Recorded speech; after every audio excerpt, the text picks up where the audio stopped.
Hey everyone, what's going on? It's Andy with Acme Packs, and welcome each and every one of you back for a new video. Today, we are getting to episode number 2 of our Welcome to the Hobby series. Now, this one has taken me a lot longer to get to than I would have liked, but we had a ton of new product come out over the last month that this one just kept getting pushed back. But without any further ado, we are going to get into our next topic, which is how to collect.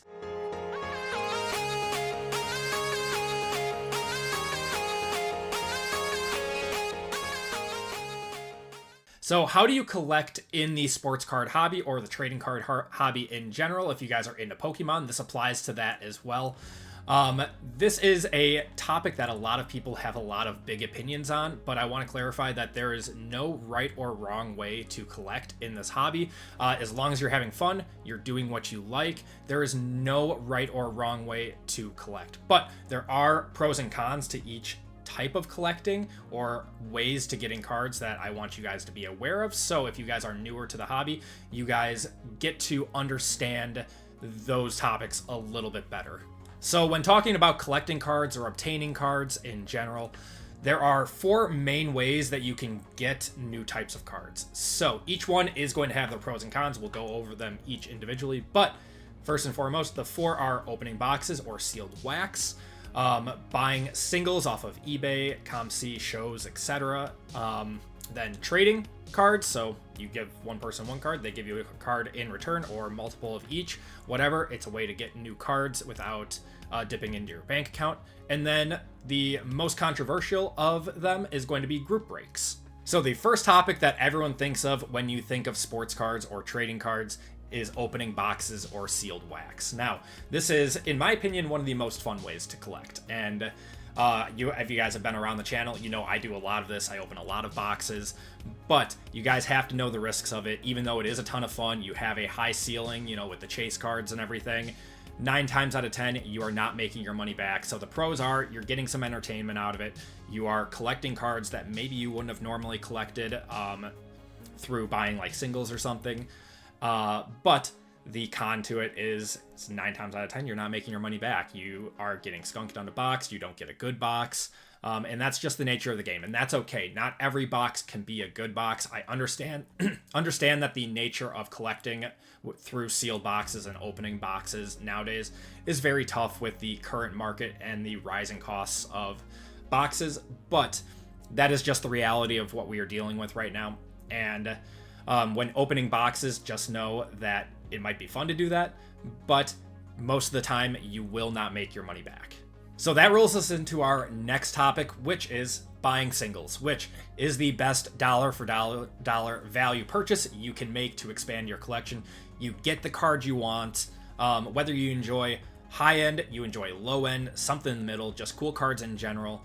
No matter what they are worth, you are always getting your dollar for dollar value in the hobby when purchasing a single card, whether it's at a card show, whether it's on eBay, making deals, stuff like that. You will always come out on top feeling good that you paid for a card that will fit your collection. I mean, I do this regularly. All those cards in my case behind me are pretty much from buying singles. I mean, and there's a few in there that I've pulled. I mean, I open a lot of boxes, but buying singles is the best way to expand the collection that you want to have based on your likes and interests at the best dollar margin available. So the next way is trading. Now, a lot of this is done in person. Some is done online. I honestly caution you guys from doing it online. I have people always asking me to do trades online and stuff, and I just don't feel comfortable with that if I don't know the person, actually know the person outside of, you know, the internet. There's a lot of that goes on, and just be careful out there. But trading is a fun way to interact with the hobby community, obtain a bigger card or trade down to acquire more cards. So you can like trade up with a few smaller cards, you know, if the person agrees to it, or trade down with a bigger card to get a few smaller cards for your collection. But yeah, be careful with that one out there. There's a lot of scammers. There's a lot of people that are looking to get cards for no cost or little cost at all. So I encourage you guys to do the trading in person at shows or anything of that nature if you're going to engage in that.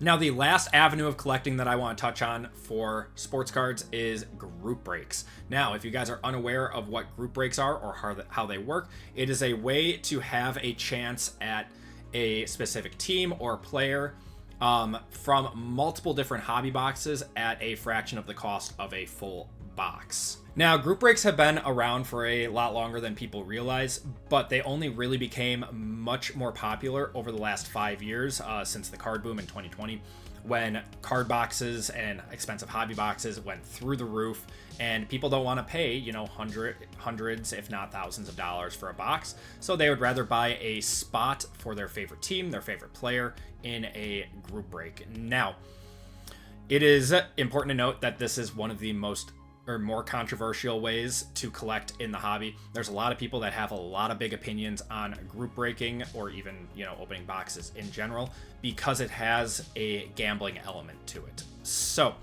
I see this the same way as opening boxes. Sometimes you do well, sometimes you don't. It's just a matter of how the cards are packed that day. With boxes, you're getting exactly what you pay for. Group breaks, you don't know exactly what you're paying for. It's kind of a catch-22 that way. You can hit big, you can lose out. That is just the way that group breaks are, and there is a gambling element to it. So if you guys want to join in on group breaks and collect that way, just be careful with it. Do everything in moderation, right? It's the same thing with opening boxes. But yeah, with group breaks, you're paying for entertainment, you're paying for a chance at hitting bigger cards. I don't see it any different than opening boxes, but with that, do that in moderation. Make sure that you guys aren't biting off more than you can chew with it. There's been a lot of stories in the hobby that things like that do happen, so just be careful out there. But like I said before, I personally, enjoy all of these facets of the hobby. There is no right or wrong way to collect. I love opening boxes. I like buying singles. I trade at card shows. I enjoy getting in on group breaks every once in a while.